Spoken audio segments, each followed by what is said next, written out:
Bem-vindos ao TreinaCast.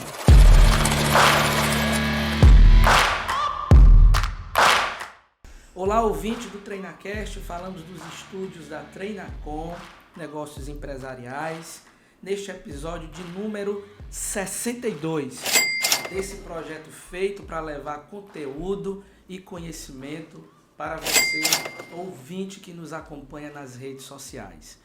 Hoje estamos aqui falando de um assunto muito caro para os negócios e hoje estamos com um convidado, Flávio Menezes, advogado, pós-graduado em contabilidade e planejamento tributário, para falar sobre a influência do planejamento tributário no resultado das empresas. Seja muito bem-vindo, professor Flávio. Muito obrigado, Clemilson, muito obrigado à Treinacom, a toda a equipe da Treinacom que está propiciando esse evento, né, para a gente discutir assunto de extrema relevância para as empresas. Como você bem falou, é um assunto muito caro, é um assunto que gera realmente uma grande preocupação no mundo empresarial, tanto é que muda gestão, muda governo e sempre vem à tona o assunto da tributação, né? Porque ele traz um impacto muito relevante, muito significativo na sociedade brasileira. Excelente, professor. Isso aí para o ouvinte perceber o nível e a qualificação hoje do nosso convidado. Segundo o IBPT, professor Flávio, Instituto Brasileiro de Planejamento Tributário, no Brasil, em média, 33% do faturamento empresarial é direcionado para pagamento de tributo. Segundo estudo recente da FGV, 90% das empresas brasileiras têm problemas fiscais relacionados a impostos. E tudo em tributo tem a ver com o resultado. E o resultado, professor, requer cada vez mais profissionalismo dos empresários. Apesar da relevância do planejamento tributário, ele ainda é visto por muitos empresários como uma atividade desnecessária, assim, quase que insignificante. E aí, professor, qual é a influência do planejamento tributário no resultado das empresas?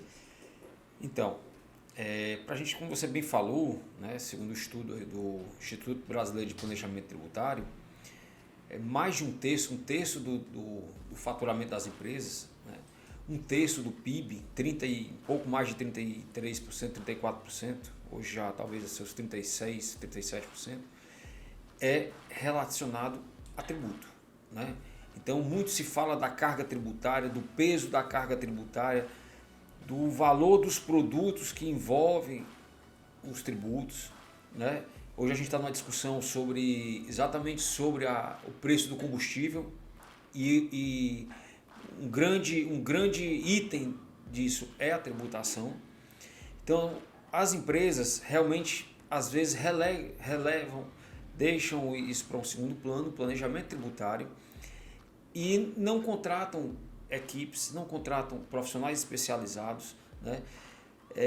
Gostam, às vezes, de fazer o famoso jeitinho brasileiro na gestão tributária, e isso desemboca exatamente em autuações fiscais, em processos tributários, processos administrativos, autuações fiscais, multas exageradas, e aí gera um contencioso. Para a gente ter uma ideia hoje, o contencioso tributário, cerca de 3/4 dos processos na justiça hoje são de execução fiscal, ou seja, tudo decorrente de uma má gestão tributária.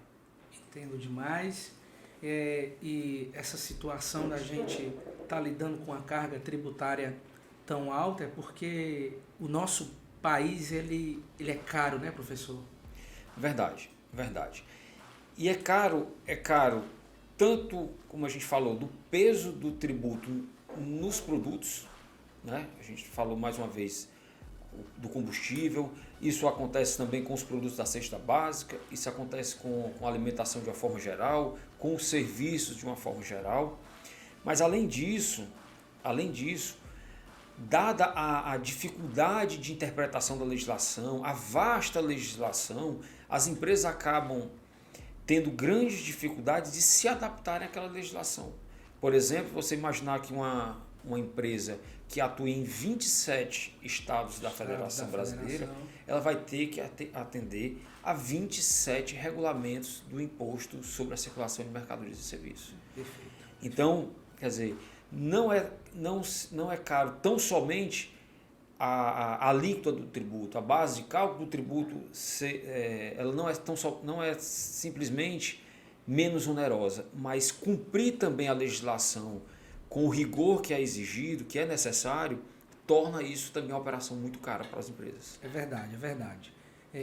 O que a gente vem percebendo, professor Flávio, é de que nas conversas e nas andanças que a gente tem pelas empresas, com os empresários, a dificuldade de realizar o planejamento tributário por achar uma ferramenta difícil de executar. Como contador, advogado com especialidade em tributo, planejamento tributário é realmente um bicho de 7 cabeças? Que só as grandes empresas precisam se preocupar em elaborar? Ou é uma ferramenta que as empresas de faturamento menor poderiam também estarem usando? O que é essa elaboração, essa explanação, o que é o planejamento tributário e para quais empresas ou tamanhos de empresa um planejamento tributário atende? Bom, vamos dividir essa pergunta, ela é fundamental dentro dessa nossa conversa, né? O planejamento tributário ele consiste em 3 tópicos basilares. Primeiro, economia de tributo, né? Você falar de planejamento tributário, uma das primeiras coisas que vem à cabeça é exatamente reduzir a carga tributária, reduzir os impostos, os tributos pagos pela empresa. E isso naturalmente independe de tamanho. Naturalmente que há planejamentos tributários que são mais exigem mais qualificação dos profissionais, exigem um nível de especialidade muito maior, mas as empresas menores também podem estar fazendo planejamentos tributários, não só podem como devem, né? A concorrência hoje, no mundo da competitividade, a tentativa de redução de custos, a tentativa de melhoria do fluxo de caixa das empresas, faz com que elas precisem estar buscando maneiras legais dentro da legislação, dentro do amparo da legislação, de forma que reduzam a carga tributária delas. Perfeito. Um outro princípio do planejamento tributário, além da redução, é evitar a incidência do fato gerador, tá? Quando a gente fala de evitar que exista o fato gerador, é buscar dentro da legislação brechas ou benefícios fiscais, de forma que o fato gerador, aquilo que vai gerar o nascimento do tributo, a incidência do tributo, ele sequer exista. E naturalmente a gente não está falando de meios ilícitos, porque esses meios ilícitos são considerados evasão fiscal e tem um desdobramento não só administrativo de multas, mas também uma especificidade na área criminal, o que a gente naturalmente não recomenda a nenhuma empresa, a nenhum empresário e a nenhum colega que trabalhe prestando consultoria para as empresas. E um outro importante fundamento do planejamento tributário é muitas vezes simplesmente a postergação de um tributo. Em determinadas circunstâncias, as empresas elas não têm alternativa de reduzir, porque a legislação ela é muito rígida, então ela não consegue elaborar um planejamento tributário para reduzir a carga tributária, mas em compensação, ela pode, algumas das vezes, fazer uma postergação do vencimento daquele tributo. Para uma melhoria do fluxo de caixa da empresa. Para a melhoria do fluxo de caixa da empresa, Entendo. Que é importante hoje em dia, principalmente se a gente considerar os juros, né, que nós temos no mercado, os juros bancários muito pesados, né? O custo de financiamento no Brasil é alto, a gente aí leva para outra discussão, os spreads bancários. Quer dizer, o planejamento tributário ele é envolvido em muitas áreas da empresa, né? Então, nesse primeiro momento, pelo que a gente consegue observar, a leitura vamos entender aquilo que se comercializa, se operacionaliza ali nas atividades da empresa, para tentar evitar a ocorrência do fato gerador, que gera o tributo, a redução do valor do tributo, isso tudo de forma lista, pelo que o professor fala, ou a postergação como uma melhoria de fluxo de caixa. Professor, aproveitando esse contexto que a gente está falando aqui da parte relacionada aí com a elaboração do planejamento tributário, para elaborar o planejamento tributário, pelo que eu estou conseguindo perceber, é necessário um conhecimento assim, multidisciplinar da empresa, né? O advogado, o administrador, a pessoa que está trabalhando ali na área financeira, que está trabalhando no fluxo de caixa, tudo pela sua exposição vai influenciar na elaboração do planejamento tributário. Na administração, a gente sabe que planejar é estabelecer a forma que você irá de um lugar para o outro. É relacionar a preparação, a organização e a estruturação para sair de um lugar para um outro desejável, que aqui no caso do planejamento tributário, pelo que foi exposto, é se ter o menor ônus tributário para aquela entidade, para aquela empresa. O planejamento tributário segue a mesma lógica? A lógica é exatamente essa, né? Quer dizer, você muito bem definiu aí o planejamento, né? Sair de um lugar para o outro, né? E dentro do planejamento tributário, sempre observando a legislação que cerca aquela atividade. Então, nem tudo é possível no planejamento tributário. Não, naturalmente não, né? Até porque a gente vai falar aqui de algumas situações que aconteceram ao longo das realizações de planejamento tributário no Brasil. É bem verdade, como a gente estava falando antes, que as empresas pequenas elas podem e devem fazer um planejamento tributário para que elas possam manter a sua competitividade, manter um fluxo de caixa sempre responsivo, sempre satisfatório para o desenvolvimento das atividades operacionais. Agora, naturalmente elas não têm a burocracia, não têm uma estrutura de uma empresa de médio porte e de grande porte, né? Então, não é por isso que elas deixarão de fazer, apenas o planejamento tributário se torna mais simples e sem a utilização de grandes equipes. À medida que a empresa vai crescendo, ou vai mudando o porte da empresa, essas empresas elas vão precisar de equipes multidisciplinares. Tá? Imagina, por exemplo, uma empresa de telefonia, uma empresa de internet. Elas comercializam dados, elas vendem dados. Hoje elas já não vendem tão somente minutagem de ligação, elas vendem dados. Então elas vão precisar trabalhar o quê? Com engenheiros para poder manter uma estrutura e dividir, segmentar isso para que ela possa dar a tributação do que é telefonia tão somente e do que é dado, né? Um outro tipo de exemplo muito recorrente é o setor de alimentos, né? Recentemente a gente viu o caso do sonho de valsa, do chocolate sonho de valsa. Ele deixou, na verdade, até a gente é habituado a chamar de chocolate sonho de valsa. Ele não é mais considerado chocolate. Ele é considerado um wafer. Por quê? Porque ele tem uma tributação diferente. E isso passou por um processo de mudança de operação da empresa. Aquela empresa, ela deixou de tributar como chocolate, que tinha uma tributação X, com incidência com certeza maior, e passou a tributar como wafer. Um outro exemplo de uma empresa de fast food, conhecida no ramo de fast food, ela deixou de vender hambúrguer e passou a vender um produto similar ao hambúrguer, né? Inclusive foi alvo de discussão no Tribunal Administrativo, na Cefaz de São Paulo, e eles ganharam como? Apresentando uma perícia, mostrando que aquele produto era um produto similar.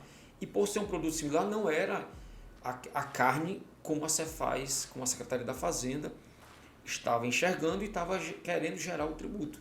Quer dizer, isso partiu de um planejamento tributário, de uma mudança de operação da empresa. Então, quer dizer, você precisa de equipes multidisciplinares. À medida que a empresa vai aumentando o porte, aumentando a complexidade das operações, ela vai precisando de outros profissionais. Perfeitamente. E um detalhe importante do planejamento tributário, outra coisa, é que não basta tão somente obedecer à legislação, obedecer à formalidade da legislação.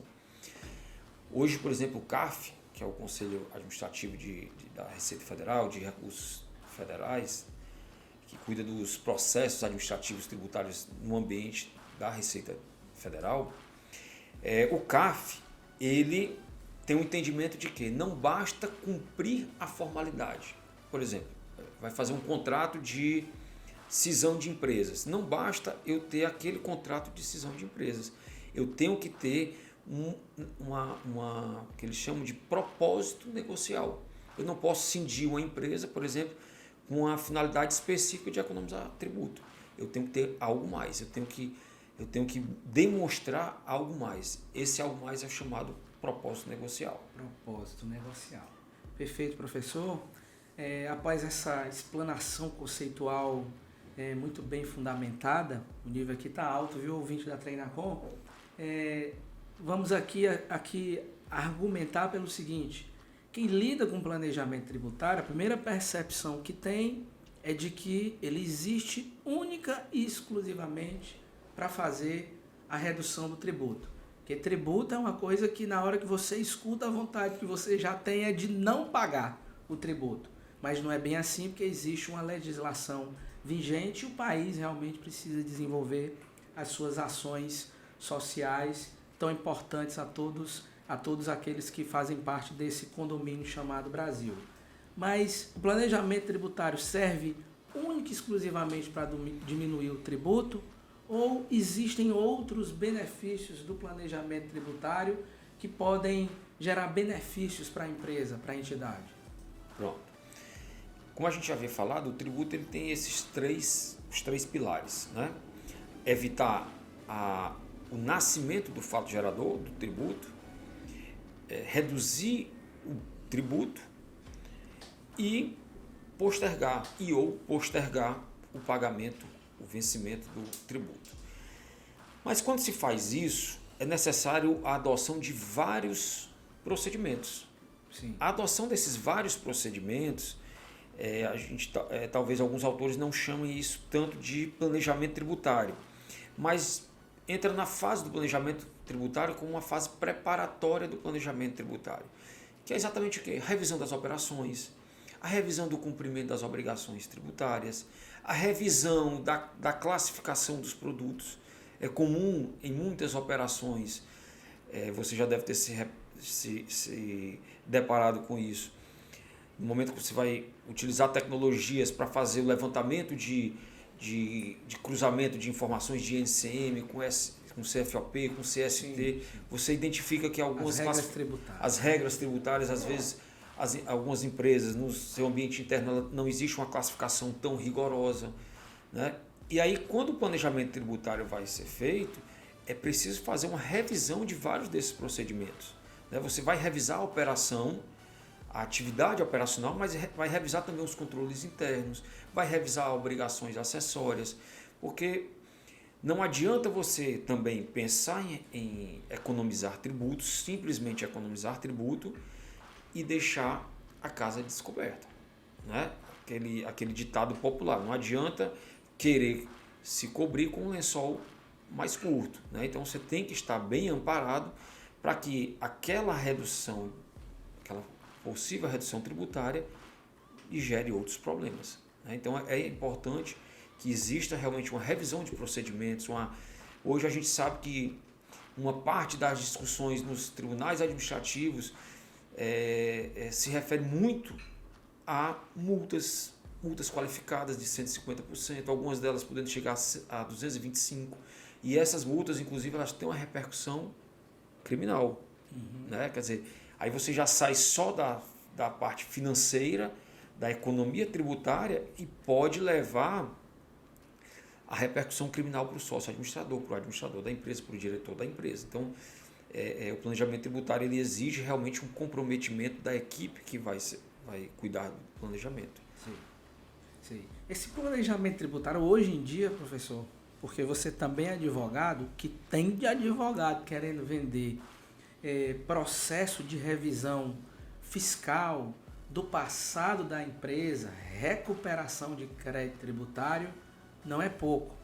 Isso se faz porque as empresas não estão fazendo planejamento tributário ou deveriam fazer? Que serviço é esse que os advogados e também os contadores, eles hoje estão querendo prestar, estão oferecendo para os clientes? Isso faz parte do planejamento tributário também? Uma parte do trabalho de planejamento tributário, como eu havia falado, alguns denominam como uma área da gestão tributária, certo? Mas a gente pode também se considerar como planejamento porque eu estou buscando a economia tributária. Isso decorre um pouco da insegurança jurídica do que a gente havia falado antes, das normas tributárias complexas. Grande parte do contencioso tributário discutido no ambiente no ambiente da Receita Federal é sobre PIS e COFINS, que são tributos que incidem sobre a venda, sobre o preço de venda, sobre o consumo. E há muitas discussões, o que é que gera crédito, o que é que não gera crédito.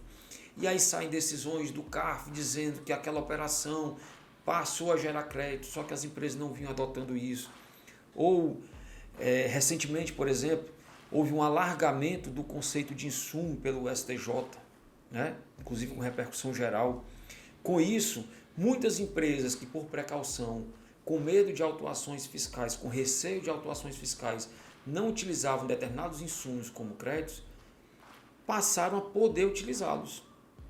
E aí, muitas vezes, vêm os especialistas tentar replicar essas teses para as empresas. Alguns desses trabalhos realmente são de cunho administrativo, faz uma revisão das classificações fiscais, uma revisão da escrituração contábil, dos balancetes, dos balanços, né, dos SPEDs, contribuições, e com isso, muitas das vezes, conseguem realmente recuperar tributo. Alguns créditos tributários. Né? Naturalmente, isso exige um rigor do profissional que vai ser contratado. Né?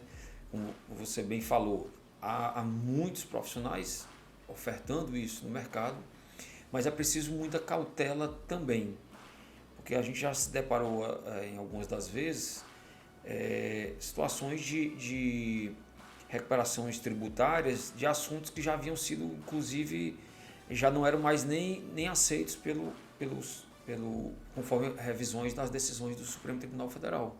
Né? Um exemplo claro disso são algumas verbas que eram consideradas indenizatórias, por exemplo, falando agora de folha de pagamento. Sim. Algumas verbas que eram consideradas de natureza indenizatória passaram a não ser mais consideradas com natureza indenizatória. Então passava a incidir a contribuição previdenciária, o INSS. Então, assim, isso às vezes também gera uma insegurança para as empresas, que às vezes ficam na dúvida se contrato profissional, se vai em busca de recuperar aquele valor, ou se é melhor deixar sossegado, olha, o que eu já paguei, eu não quero arriscar. A gente sabe que tem vários perfis de empresários, né? Tem um perfil que aceita um risco mais exagerado e tem aquele conservador que realmente não quer nenhum tipo de possibilidade de qualquer risco para a atividade dele. Lidar com legislação tributária, professor, requer especialidade, né? Não é qualquer profissional. E essa é a nossa próxima pergunta, né? A quem se destina? Qual é a formação exigida para quem vai construir um planejamento tributário? Pelo que está aqui exposto, a pessoa realmente precisa conhecer do negócio, das atividades que estão ali expostas, com quais participantes, a cadeia de valor que essa empresa se relaciona. É coisa de administrador financeiro, advogado tributarista, contador especializado em tributo. Planejamento tributário é para quem? Para quem deve elaborar, professor? Pronto. Planejamento tributário é para quem conhece da legislação, e aí, notadamente, advogados e contadores da legislação tributária, de uma forma geral, né? Mas não se resume a estes profissionais. Por quê? Porque muitas das vezes quem conhece a operação da empresa é um diretor de operação, é um engenheiro, é um administrador, que conhece exatamente como é que as vendas são feitas, como é que dá o recebimento, como é que é o controle interno dela. Por exemplo, Às vezes você diz assim, olha, se a empresa passar de um regime tributário para o outro, eu vou economizar imposto, eu vou economizar tributo. É verdade. Mas como é que está o seu controle interno? Como é que está como é que é a sua rotina? Você tem todos os comprovantes de todos os pagamentos, você faz o registro de todas as operações bancárias, né? Então, quer dizer, muitas das vezes a empresa precisa ter esse controle, né? Então, precisa de quem? De um administrador, né? Então, o administrador conhece a operação, é o diretor que conhece a operação da empresa. Então, assim, o planejamento tributário, principalmente, trabalha-se com contabilidade. Quem conhece contabilidade, não dá para fazer planejamento tributário sem ter o mínimo de noção de contabilidade, interpretação de balanço, né? Hoje com os comitês de pronunciamentos contábeis, ajuste de valor presente, né? Mais-valia, são conceitos relativamente novos que você precisa entender de contabilidade e que isso traz um impacto no tributo, na né? tributação. Ao mesmo tempo, o advogado conhece decisões do Superior Tribunal de Justiça, conhece decisões do Supremo Tribunal Federal, que podem exatamente ajudar na interpretação da aplicação de um fato gerador a uma norma. Então, é uma reunião de profissionais, mas principalmente quem trabalha com a legislação, quem trabalha com a contabilidade e quem conhece a operação. E aí pode envolver administrador, pode envolver engenheiro, mas basicamente são esses 3 tipos de profissionais. Perfeito, professor. Então, pelo que a gente pôde aqui escutar, a gente tem emprego para todo mundo, então, né? O advogado que estuda a legislação tributária, o contador que também estuda, mas acompanha o fato gerador, e o administrador que coloca o dinheiro para funcionar nessas operações por inteiro. Que bom, viu? Bom professor, porque ele vai deixando todo mundo empregado e com trabalho, né? Após essa fase de elaboração toda, professor, a gente já que entendeu o aspecto conceitual, quem deve elaborar, que conhecimentos eles precisam ter e a aplicação desse planejamento tributário. Ele tem um objetivo. Como é que a gente testa o planejamento tributário para saber se ele vai ser efetivo? Quais são que indicadores são esses que vão dizer para aquela empresa que aquele planejamento tributário foi efetivo? Tá. Na minha opinião, né, o planejamento tributário, uma das fases do planejamento tributário é a fase realmente assim, de levantamento de dados. De informações. Primeiramente, isso. Segundo, a fase de implantação.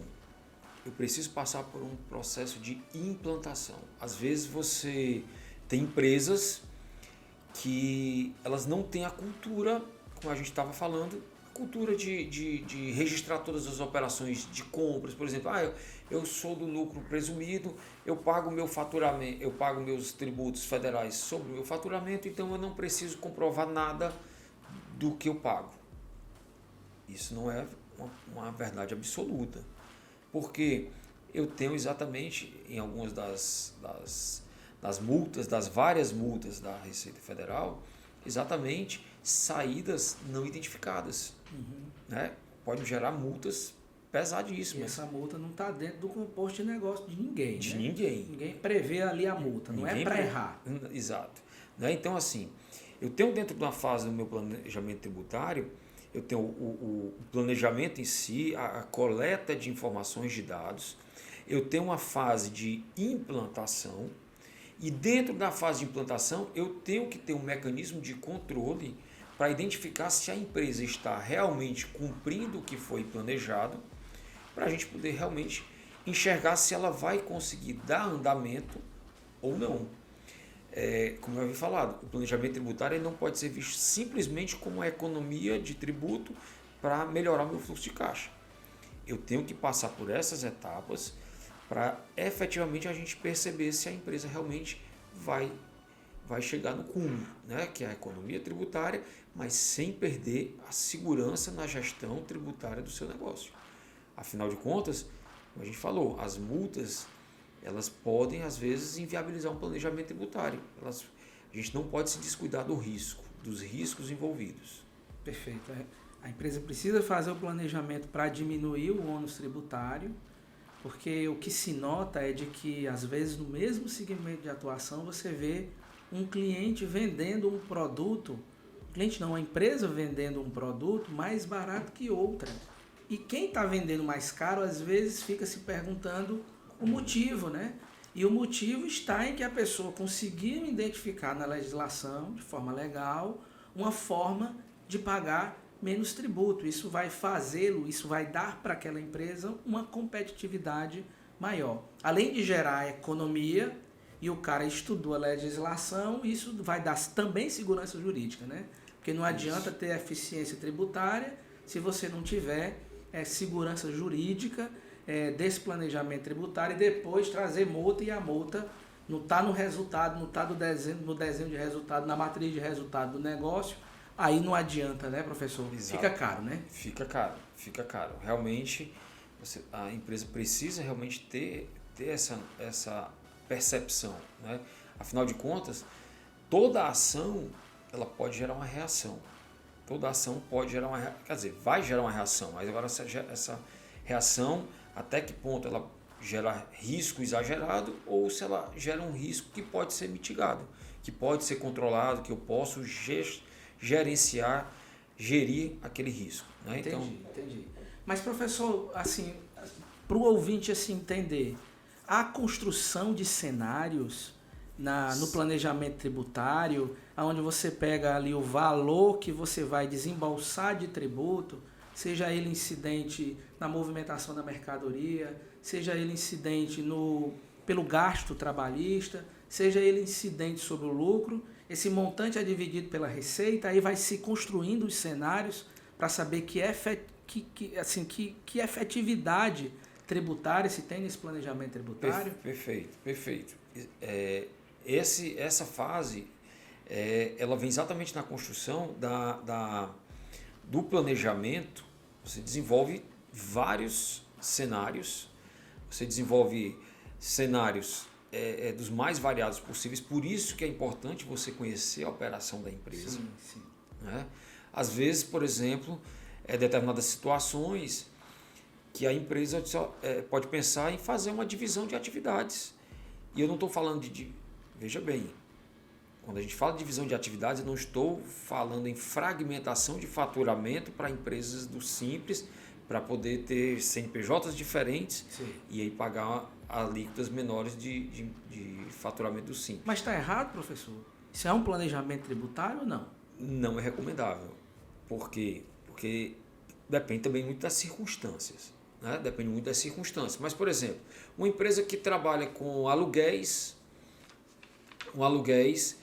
e trabalha com venda de imóveis. Sim.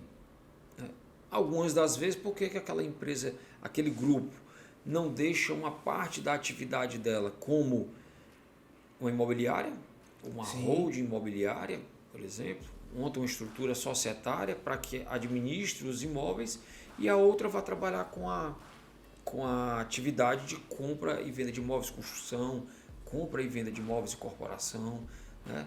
Quer dizer, então são levantamentos de cenários, são estudos de cenários que são extremamente fundamentais.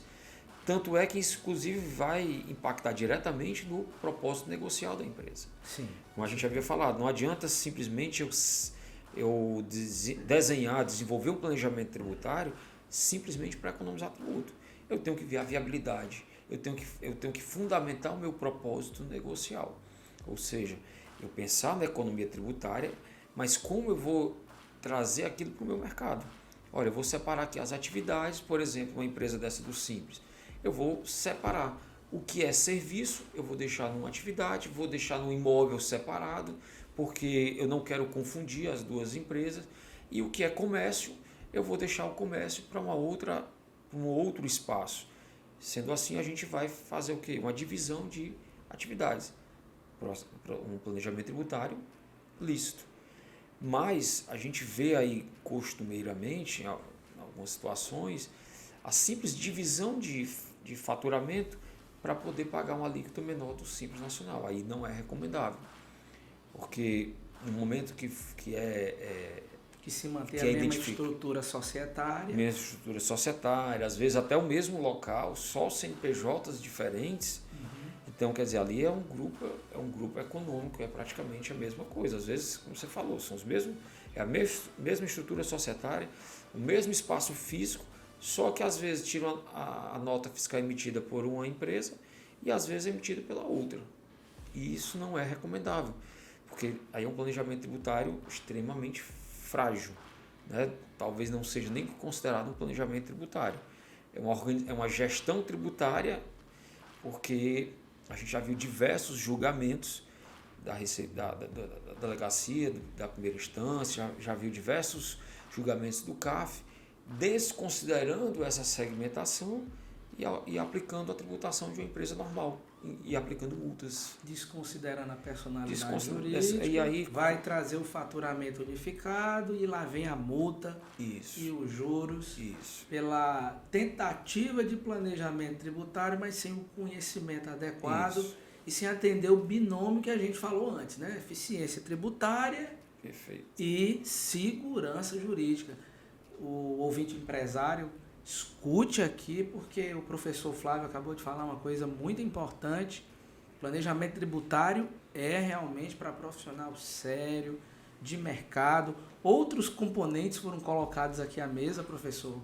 Você falou sobre modelagem de estrutura societária, né? O planejamento tributário pode indicar que, olha, é o momento de cindir, é o momento de incorporar, é o momento de fazer uma fusão com outro negócio, porque ele está apontando que pode ser que justifique fazer ali uma incorporação, porque vai ter benefício, vai ter ganho tributário. É assim? Isso. Né? Há um tempo atrás, algumas empresas viviam adquirindo outras empresas, incorporando outras empresas para aproveitar o prejuízo fiscal delas. Mas, naturalmente, isso foi descoberto, não era ilegal, não tinha ilegalidade nisso, mas foi detectado isso e a legislação travou esse tipo de operação. Porque estava sendo visto exatamente como uma operação simplesmente para benefício fiscal. Disfarçado, né? Um benefício disfarçado. Eu faço uma incorporação, aproveito aquele prejuízo, a minha empresa tinha lucro, compro aquela empresa com um deságio, pego aquele prejuízo, que ela só tinha um prejuízo fiscal de relevante, não tinha goodwill, não tinha uma operação eficiente. Então, para aquela empresa, só interessava praticamente o maquinário já não era mais tão moderno, não era uma empresa capitalizada, a marca não era uma marca tão conhecida, mas aquele prejuízo fiscal se tornava um excelente negócio.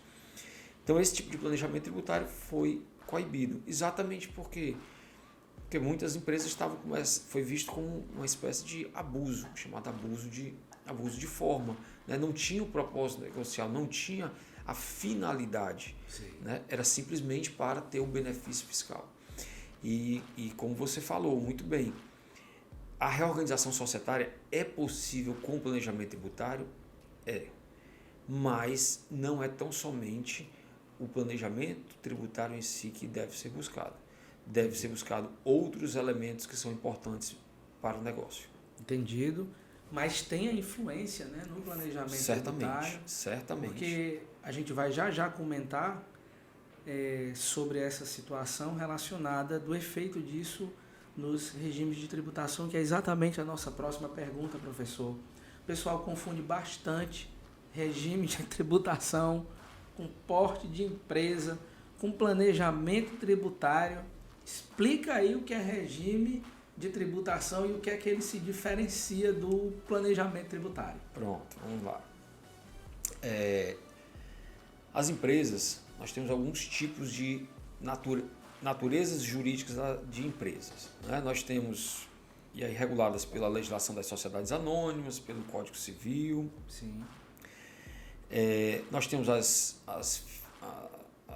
sociedades unipessoais. Sim. Nós temos o microempreendedor individual, nós temos a sociedade limitada, sociedade anônima, né, sociedade simples. Tá? Então, assim, nós temos diversos tipos de sociedades no direito empresarial brasileiro. Entretanto, como você bem falou, o empresariado, de uma forma geral, às vezes não dispõe tanto conhecimento. Então, muitos empresários confundem os regimes tributários, tá? Por quê? Porque nós temos os regimes tributários do MEI, nós temos o regime tributário das microempresas, nós temos o regime tributário do lucro presumido, nós temos o regime tributário do lucro real e nós temos o regime tributário do lucro arbitrado. Certo. Então, esses regimes tributários são regimes estritamente fiscais. Entendo. MEI, microempreendedor individual, tem um limite de faturamento anual. Isso é mais para aqueles autônomos que não fazem nenhum tipo de recolhimento, que têm uma atividade completamente informal, tipo cabeleireiros, vendedores autônomos de perfumaria, vendedores autônomos de produtos, de roupas, né? Então, assim, é o pipoqueiro, né? Então, assim, são esses profissionais que normalmente estão adaptados ao MEI, estão indicados a fazer o MEI. Quando essa atividade ela se desenvolve um pouco mais, eles passam para um outro tipo de empresa, um outro tipo de regime de empresa, que é microempresa. Essas microempresas elas têm um limite de faturamento. Isso é porte, né, professor? Porte das empresas. Elas já têm um limite de faturamento de até 360 mil reais. Detalhe importante, quando a gente fala de porte, eu posso ter, por exemplo, uma microempresa formada sob o regime societário de sociedade limitada, de sociedade unipessoal. Tá? Então, a microempresa, o que interfere basicamente é o faturamento. Né? A receita bruta dela, o que ela vai faturar, o que ela vai emitir de nota fiscal para os seus clientes. Então, esse é o porte da microempresa. Aumentando um pouquinho, a empresa desenvolve um pouquinho, de 360 mil reais e um centavo até 4 milhões e 800, eu já tenho as empresas de pequeno porte. Lembrando que à medida que vai crescendo o faturamento, que vai aumentando o faturamento durante o ano, vai aumentando também a alíquota do tributo. Né? Normalmente, essas empresas, a gente está falando de empresas do Simples Nacional, que a gente vai discutir um pouquinho sobre o Simples Nacional, sobre algumas situações. Então, assim, o regime de tributação é a forma como a empresa recolhe o tributo, e isso tem a ver, obviamente, com o porte da empresa e o faturamento é que vai definindo o porte. Então, o professor aqui explicou bem que regime de tributação é a forma de recolher, e o planejamento tributário ele vai dizendo qual é a melhor forma de você recolher, obviamente, o menor ônus tributário para aquele negócio. E, professor, assim, você falou que regime é o sistema que a empresa recolhe, falou do porte, natureza jurídica e as formas de recolher tributo hoje no Brasil. Quais são? Pronto. As formas de recolher os tributos no Brasil, nós temos o Simples Nacional, como a gente havia feito uma pequena introdução. O Simples Nacional ele tem um escalonamento das alíquotas, dos tributos, né? E também depende da atividade. Eu costumo dizer que o Simples Nacional ele já não é mais tão simples. Ele já não é mais tão simples quando começou lá pela década de 90, né? Eu já sou dessa época e acompanhei um pouco o Simples Nacional, a introdução do Simples Nacional, que foi alterado pela Lei Complementar 123, em 2006. E aí, quando a Lei Complementar 123, de 2006, passou a ter a sua vigência, várias atividades foram incorporadas ao Simples Nacional, e aí teve que ser feita uma adaptação e foram criados os anexos. Então, por exemplo, uma empresa de serviço não está no mesmo anexo de uma empresa industrial. Uma empresa industrial não está no mesmo anexo de uma empresa uma empresa comercial. Uma empresa comercial também não está no mesmo anexo, necessariamente, de uma empresa de construção civil, de uma empresa de cessão de mão de obras, que antes, por exemplo, cessão de mão de obras não podia estar no Simples Nacional, né? Então, hoje já tem várias atividades que estão contempladas no Simples e estão divididas nesses anexos. As alíquotas variam, como eu disse, dependendo da atividade, e elas vão crescendo, vão aumentando de 4,5%, chegando até 22%. Então, o Simples Nacional é o regime praticado normalmente pelas microempresas e empresas de pequeno porte. Entretanto, há um outro regime que é utilizado por praticamente todas as empresas que não podem estar no Simples Nacional, que é o regime do lucro presumido. Entendi. Onde essas empresas do lucro presumido elas vão pagar os tributos federais em cima da sua receita bruta. A Receita Federal, o Fisco Federal, não quer saber se a empresa tem lucro ou se ela tem prejuízo. Ela estabelece uma margem de presunção, que ela chama de lucro presumido, e em cima daquele lucro presumido você vai pagar o imposto de renda e a contribuição social. Show. E o PIS e o COFINS, se for o caso, porque tem produtos monofásicos, né, tem produtos tributados a alíquota zero, e aí você paga o PIS e o COFINS sobre o seu faturamento. O lucro real ele tem uma pequena diferença. O lucro real, a empresa vai recolher esses tributos de acordo com o lucro contábil apurado. E aí é um detalhe de extrema relevância que eu queria colocar. As empresas precisam ter uma contabilidade par e passo com todo o rigor da legislação. Quando a gente fala com todo o rigor, a gente precisa de um contador realmente que seja aliado, um verdadeiro aliado.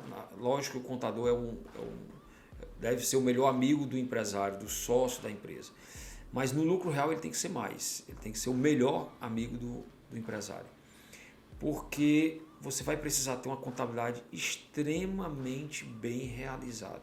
Porque eu tenho que mostrar todo o fluxo financeiro, a quantidade o nível de exigência nas obrigações é muito maior. Por quê? Porque você vai pagar o tributo em cima do resultado das empresas, né? Eu vou apurar, muitas das vezes, créditos de insumos.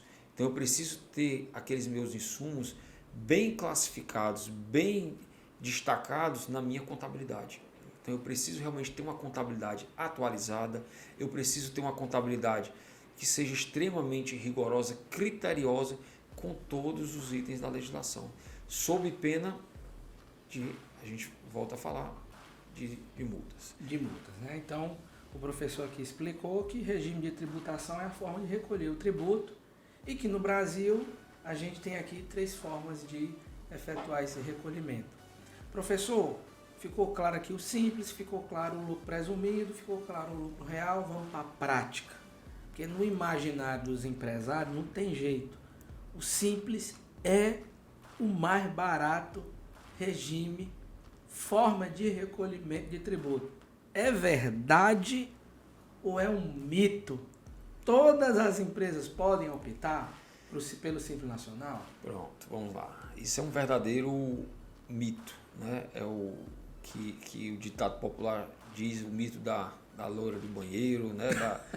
A brincadeira do cearense, né? O cearense tem uns ditados populares que ilustram a figura mitológica, né? As figuras mitológicas, as crendices. Mas é verdade que a cultura empresarial nos leva a imaginar que o simples é sempre a melhor opção. Então, às vezes o empresário chega para o profissional, para o contador, para o advogado e diz, olha, eu quero que a minha empresa seja do Simples Nacional, porque o meu vizinho tem uma empresa do Simples Nacional e ela paga menos imposto. Não necessariamente isso é uma verdade. É uma verdade. Né?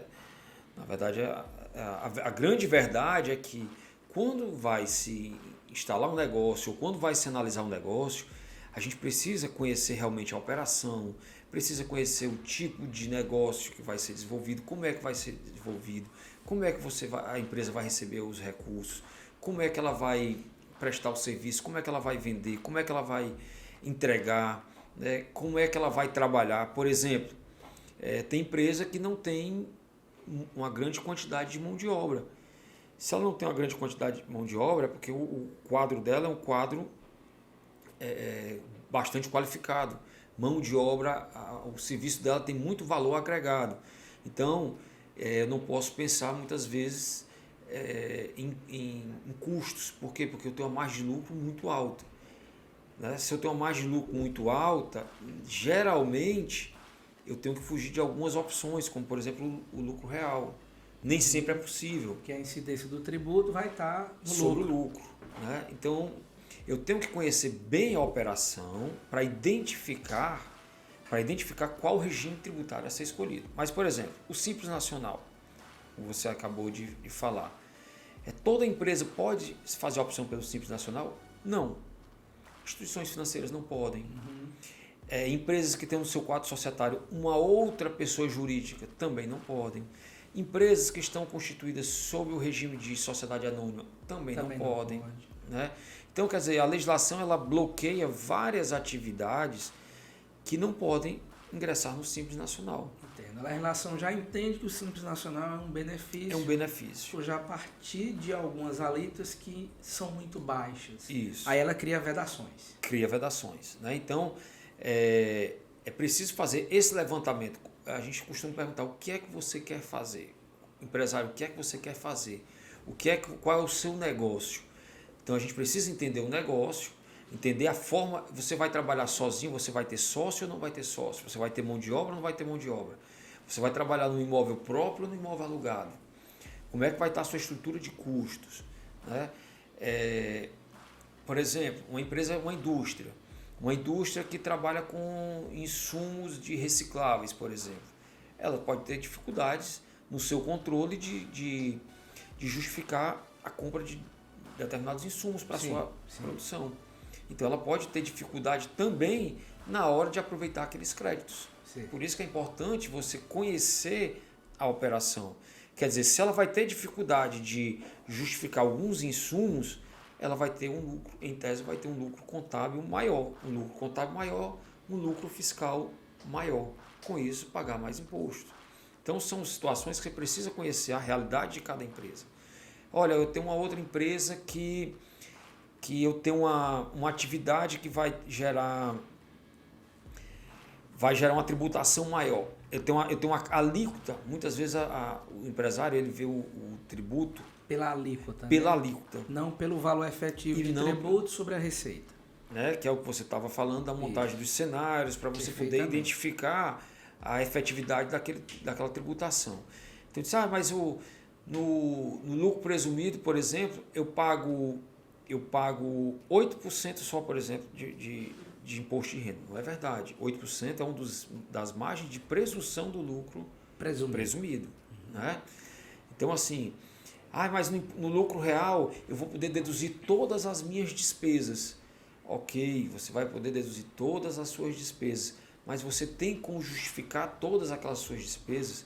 O seu setor administrativo está organizado suficientemente para recolher todas as notas fiscais, todos os recibos, todas as faturas para justificar as despesas ou não, né?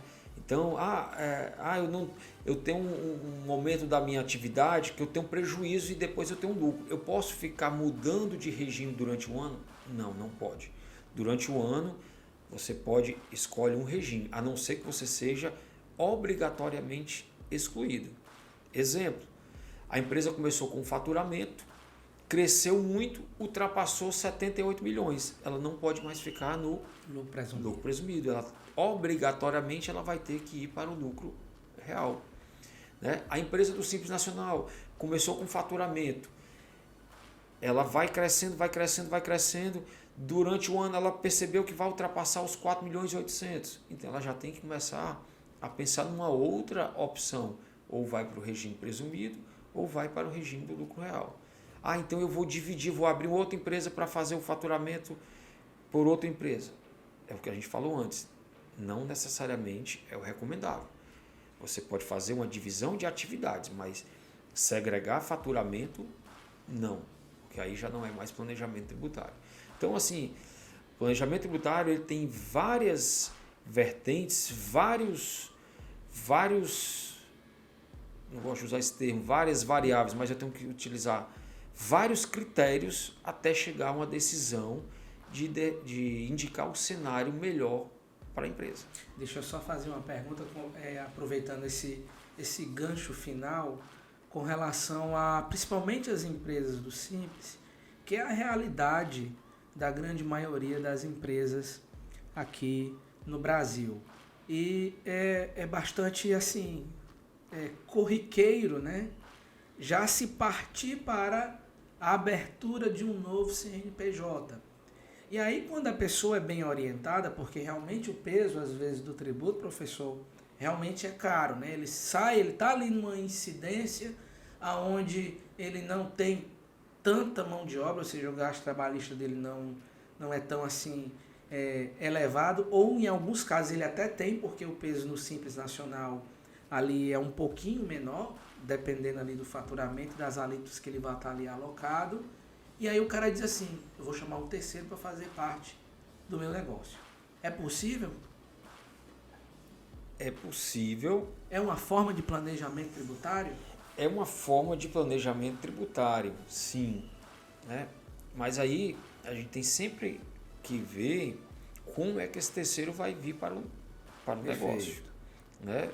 Nós temos um instituto dentro do Simples Nacional que às vezes você tem que reunir o faturamento do grupo econômico para identificar qual vai ser a faixa de alíquota, a faixa de faturamento que vai incidir a alíquota. Então, assim, o terceiro ele pode vir a compor o negócio, sim, mas é preciso identificar outros critérios. Por isso que o planejamento tributário, a gente não pode ver planejamento tributário simplesmente como qual é a menor carga, a menor alíquota que vai incidir sobre a minha operação. A gente tem que ver um cenário mais amplo.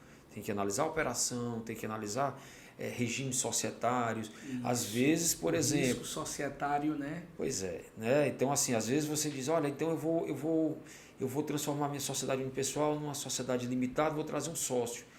Mas e se aquele sócio gerar, às vezes, uma quebra do affectus societatis? Né? Quando você está sozinho, você é o dono, é o rei do seu negócio. Mas às vezes você traz um terceiro, até que ponto aquele terceiro ele vai realmente unir forças? Né? Será que não vai haver depois um rompimento e aí depois um outro problema, uma dissolução extrajudicial da sociedade, uma briga de sócio, uma dissolução, uma apuração de haveres para ver quanto é que é a participação de cada um, quanto é que a empresa vale? Quer dizer, às vezes a gente não pode pensar simplesmente na redução do tributo, mas às vezes o aspecto societário tem outros reflexos. Né? Então é importante a gente analisar vários cenários. Então significa dizer, e aí ainda voltando para o ambiente do Simples Nacional, que tem uma limitação de faturamento anual em 4.800.000. Pode ser que dentro dessa faixa de faturamento, o Simples nas suas faixas de recolhimento de tributo, pode ser que ele seja mais caro do que o lucro real e o lucro presumido? Perfeitamente. Isso é possível? É possível. É possível. É possível, com toda certeza. Às vezes a empresa pensa assim, não, eu vou para o Simples Nacional simplesmente porque eu vou economizar INSS, a contribuição previdenciária, porque eu tenho uma folha de pagamento e eu vou economizar... Os velhos 20% da folha. Encargo trabalhista para a empresa, né? Então, assim, às vezes esse custo ele pode ser diluído, por exemplo, no lucro real, se eu puder, por exemplo, aproveitar insumos. Eu tenho insumos que me geram créditos de PIS e de COFINS, vou pagar a contribuição previdenciária lá na empresa do lucro real, mas em compensação, o que eu vou economizar também de PIS e COFINS nos insumos já me dá uma grande margem de economia. Por isso que a gente fala, não é o planejamento tributário não é simplesmente alíquota, diminuição de alíquota de tributo. É ver cenários. A gente estuda cenários, estuda a operação da empresa, estuda a cultura da empresa para daí deixar a decisão para os donos da empresa. Aproveitar aqui o conhecimento do professor, deixa eu tirar aqui uma outra dúvida. É também comum se associar as empresas maiores, com faturamentos maiores, o lucro real. Isso também é um fato? Ou pode ser que as empresas... Porque assim, o que é faturamento alto hoje para algumas empresas? Existe assim algum valor de faturamento que me obrigue a ser hoje lucro real, que me diga assim, olha, cheguei nesse faturamento, não tem jeito, você tem que ser exclusivamente lucro real? Pronto. Então, assim, as empresas que faturam acima de 78 milhões, elas são obrigadas a serem do lucro real. Quer dizer, todas as empresas precisam ter uma contabilidade, naturalmente, né? Tem as normas brasileiras de contabilidade, NBCT, G1000, todas elas precisam ter uma contabilidade. Seja ela microempresa, seja ela lucro presumido, seja ela lucro real. A gente sabe que algumas empresas, às vezes, deixam isso para um segundo plano, né? Infelizmente, mas perdendo qualidade de informações, né? Até para o próprio planejamento tributário. Planejamento tributário a gente consegue fazer bem quando a gente tem uma contabilidade boa. Isso é fundamental. Mas, voltando para a sua pergunta, empresas do lucro real, empresas que têm faturamento acima de 78 milhões de reais ano, ou proporcional, se ela for aberta, por exemplo, se ela for criada, constituída ao longo do ano, né? Então elas são obrigadas a serem optantes do lucro real. E algumas outras atividades, sim, né? Sim. Como a gente havia falado, instituições financeiras, seguradoras, né? Empresas com participação no exterior. Então essas empresas passam, factorings, né? Então são empresas que necessariamente, obrigatoriamente, têm que ser do lucro real. Então elas não têm mais a opção de ser simples, lucro presumido ou lucro real. Elas são obrigadas, elas são compelidas a ser do lucro real. Para fazer planejamento tributário, né, professor? Precisa realmente de uma certa especialidade, porque o tributo está dentro da cadeia de matriz do resultado do negócio, né? Custo, despesa, tributo. Se você não tiver receita suficiente para cobrir essas três variáveis, você vai estar em prejuízo, quando na verdade é para a gente estar olhando para a matriz de resultado para gerar lucratividade para o negócio. Por isso a importância das empresas desenvolverem e constantemente estarem estudando os seus planejamentos tributários. Mediante a resposta aqui, a exposição do regime, professor, a gente está aqui chegando no fim, a conversa está boa. Qual é o melhor regime de tributação? O que é que determina? Quem determina é a sua estrutura empresarial, a sua contabilidade. A sua contabilidade é fundamental para dar esse norte. A sua contabilidade ela vai dizer como é que está o seu nível de organização, e se a gente identifica, quem trabalha na área contábil, identifica no balancete quando a contabilidade tem falhas, quando a contabilidade dá margem para discussões, né? Então a contabilidade ela é um norte para que seja feito um bom planejamento tributário. Perfeitamente. Então, assim, o planejamento tributário, vou voltar aqui para o binômio, porque é uma situação que foi aqui desenvolvida hoje e serviu de bastante aprendizado para mim, professor, que é a eficiência tributária, que nem sempre, às vezes, está atrelada em se conseguir o menor ônus tributário. Sim, sim. Porque aquilo pode gerar ali dentro das atividades operacionais da empresa uma limitação. E ao mesmo tempo a gente precisa olhar a segurança jurídica, que envolve também a segurança societária. Show, professor Flávio! Chegamos ao final desse episódio. Eu quero agradecer o ouvinte que nos ouve, que está conosco aqui até agora, e agradecer pela audiência do ouvinte do TreinaCast. E, professor, eu espero que a gente possa nos ver mais vezes, porque foi de grande valia a sua presença, o seu conhecimento realmente é bastante engrandecedor, e eu gostaria de lhe passar aí para as considerações finais. Pronto, eu agradeço a Treinacom, agradeço ao Clemilson, agradeço aí aos ouvintes do TreinaCast, né? Realmente é um motivo de orgulho a gente poder estar discutindo isso, está debatendo, está buscando outras ideias, né?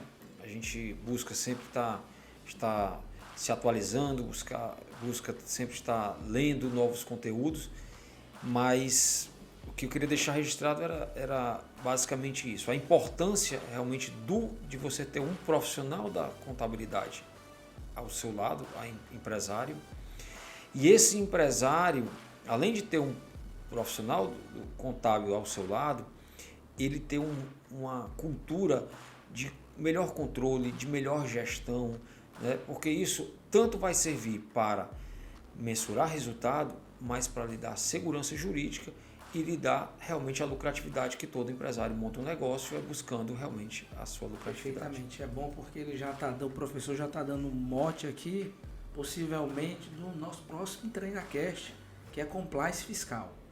É um assunto muito hoje do nosso dia a dia moderno e que precisa ser melhor incorporado pelas entidades. E, professor, será um prazer tê-lo aqui novamente conosco.